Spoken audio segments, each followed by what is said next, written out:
Амансыздарбы. Президент Сооронбай Жээнбековдун быйылкы жайда ысык көлдөгү эс алуусу тагыраагы көл жээгиндеги фото сүрөттөрү коомчулукта айрыкча мына интернеттеги соц тармакта аркыл маанайларды козгоп, ар кандай өңүттү азилге салып, шакаба чегип жибериптир.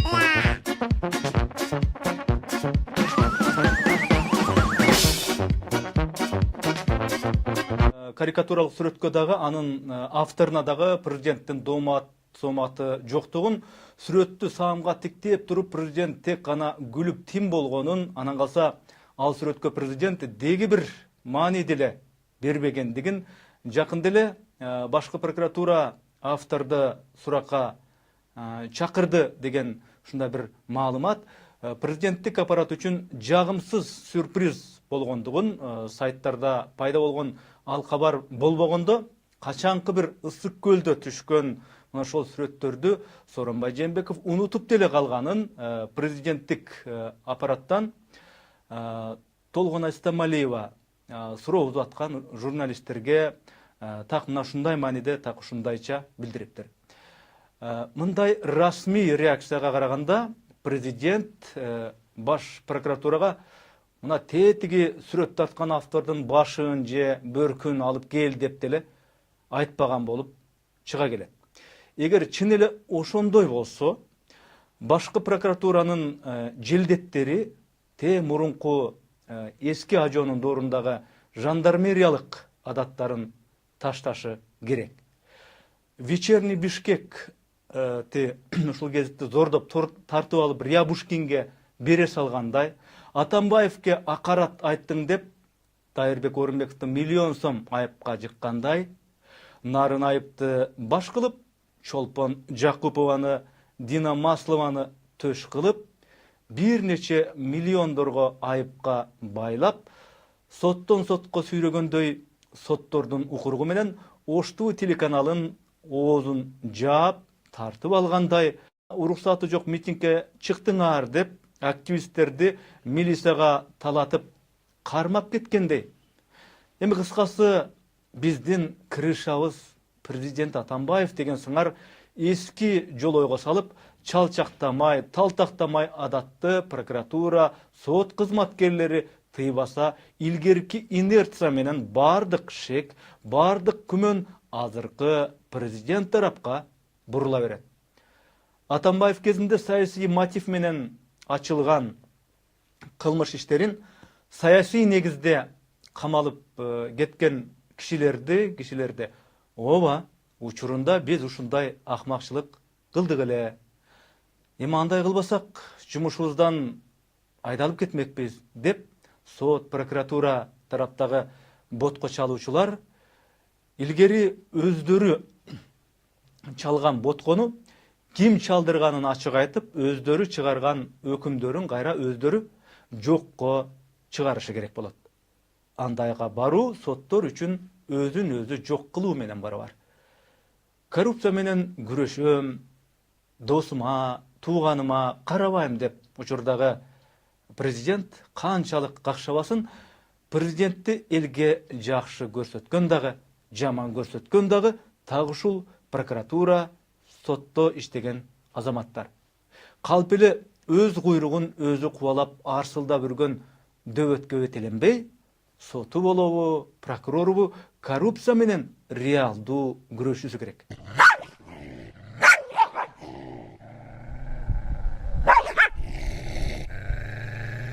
Буга чейин эл башкарган президенттерибиздин ар бирине коомдук сын, коомдук критикалар ар кыл формада айтылып, делинип келген.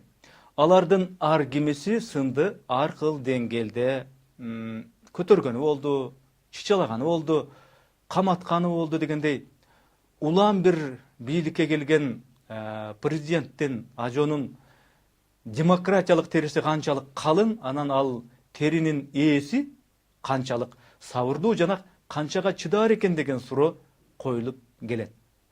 Маселен, Сооронбай Жээнбеков өкмөт башчысы болуп турганда же ажоолук ээрге мингенде айтор ошондон бери сын, критика, юмор менен туздамай ушундай көрүнүш аны жакшы эле ыйлеп туздап келатат. Маселен, а кишинин чыгы эшикке деген сөзүн соц тармактагылар, куудулдар, блогерлер көп мезгил бою эрмек кылып эле келатышат. Чешке. Мына кебетебиз бизне. Урат сууну бере турган, кура тургандар акыбалын билбейсиңер өзүңөр. Уялбайсыңбы? Чоң жыйынга премьер-министр келип атасың, дерден. Сурмайсың сэр, биз кечирим сурайм мен. Жөмен. Чык эшикке. Чык. Чешке. Братан, дэң-дэң. Усман, давай, чык эшикке.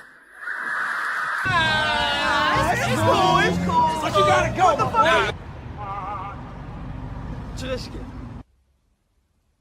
Эй. Чык эшикке. Өзүбүзгө анча байкалбаганы менен Кыргызстанда бийликти өлкөнүн башчысын сындоо, анын сүйлөгөн эткенин, кийингенин, жүргүзгөн саясатын, өйдө төмөнүн талкууга алуу улам бир президент алмашкан сайын бул кадыреселикке эч ким таң калбаган нормалдуу көрүнүшкө айланып баратат. А болбосо мына советтик доорду көрүп калгандар өтө жакшы билишет. Советтик бийликти мыкчып турган башчыларды сындоо, тагыраагы мына Ленин, Сталин, Брежнев сыяктуулардын дарегине акарат айтуу түшкө киргис нерсе болчу. Живет киргизский народ, построили могучую социалистическую державу, в боях Отечественной войны отстояли честь и независимость Родины и идут к новым победам коммунизма в нашей стране. 90 жылдардан бери карай эркиндик арааны болуп көрбөгөндөй ачылды дагы калды. Жеке адамдын бийлигине сыйынуу, таарынуу, табынуу, аны көкөлөтүү салты акырындан урап, бир кезде элдин баарын титиретип турчу Сталин, Ленин, Брежневти куурчак кылып ойнотуп, телекөрүүчүлөрдү күлдүргөн ушундай бир телекөрсөтүүлөр пайда болду. Вас, Владимир Ильич, из университета выгнали. И ничего. А вы, батенька, если на то пошло, семинарист-недоучка и грубиян. Что значит ничего? Я целую империю развалил. А я сколотил другую. Это выходит, я тут один с высшим образованием. Батыш демократиясынын жетишкендиги ушу элдин шайлоосу менен чоң кызматка келген кандай гана жогорку кызматтагы киши болбосун, адам болбосун, мейли ал президент, мейли премьер-министр, мейли депутат же жөнөкөй бир министр болсун, ал эл топтогон бюджеттик акчага жашаган, элдин акысындагы машинеде жүргөн, элдин акчасы менен расмий сапарларга ары бери каттаган электораттын чыныгы, кулу, мандикери катары кабыл алынат. Лидерлерди сындоо ал өлкөлөрдө кадимки көрүнүш.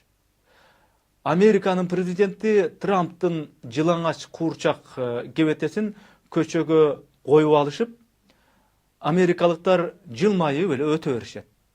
А Германияда Меркелдин желинин салаңдаткан кукла жасап, андан бөлөк дагы толгон токой дүйнөлүк лидерлерди келекелеген куурчактарын ушундай бир атайын парадтан, карнавалдан өткөрүшөт экен.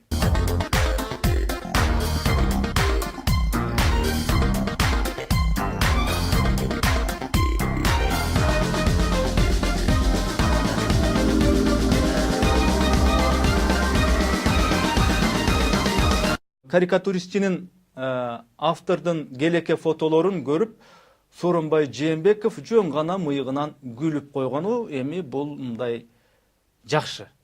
Эмне үчүн? Анткени сындаган журналисттерди, укук коргоочуларды соттон сотко сүйрөп, миллиондоп айыппул салдыруу ачуу кеп айткандарга теригип, сасык саясатчылар, кузгундар, текелер, балашкалар, эдичкалар деп бакырып чыгуу президентке аброй алып келбес деген түшүнүүсү керек. Анан биздин бир жаш балабыз айтыптыр, Жанар Акаев, Бакиевдин эмне залакасы бар деп. Ал балашка билбейт го. Анткени анын шайлоодо да каражатын биз көтөрүп бергенбиз. Эдичка Байсалов калп айтып көнгөн, менимче аны мындай билбейм, силер дагы эле окуйт экенсиңер. Эми бул кузгундар, бул саясатчылар кайрадан баардыгы чогулуп алып. Вот последний разговор журналиста Радио Свобода Азаттык с Равшаном Жээнбековым прекрасно знают, кто вор, кто что готовит. Они отрабатывают деньги, которые получают с государственного департамента. На самом деле никакой демократии, честности и свободной прессы давно нет в самом США. Вот, например, сентябрь мы не пустили сюда. Это из той серии, как Текебаева пустить на стратегию устойчивого развития разработку. Иски о защите чести и достоинства президента, поданный Генеральной прокуратурой только на 2 средства массовой информации, на Азаттык и Занозу, которые целенаправленно, подчеркиваю, целенаправленно уже несколько лет ведут работу по дискредитации страны, по дискредитацию президента. Те, которые сегодня поют соловьями, я до 1 декабря с каждым жестко разберусь. Обещаю. Если непонятно по-культурному, вот черные об этом говорят так, фильтруйте базар. Тиги баш прокуратура сот жактагылар дагы мурунку президенттердин кезиндеги ажону көз кыйгы менен карап койгондор деле дароо басып чыгылган, колун кайрып СИЗОго тыккан, кошоматка оролгон оройлуктарын эрдик деп түшүнүүнү мындай жыйыштырышы керек. Ал кошомат оройбу же жумшакпы, формасы акыртыбы барып, президенттерди жеп тынарын баарыбыз жакшы түшүнүп бүткүдөй деле болдук. Позвольте вам сказать правду, Ваше Величество. Позвольте вам сказать прямо, грубо, по-стариковски. Вы великий человек, государь. Да нет, Ваше Величество, нет, мне себе не перебороть. Ида, дайте я поцелую. И никогда не бойся мне говорить правду прямо в глаза. Президентке эң жакшы жардам бул кошоматка журулбаган, чын жүрөктөн айтылган сын.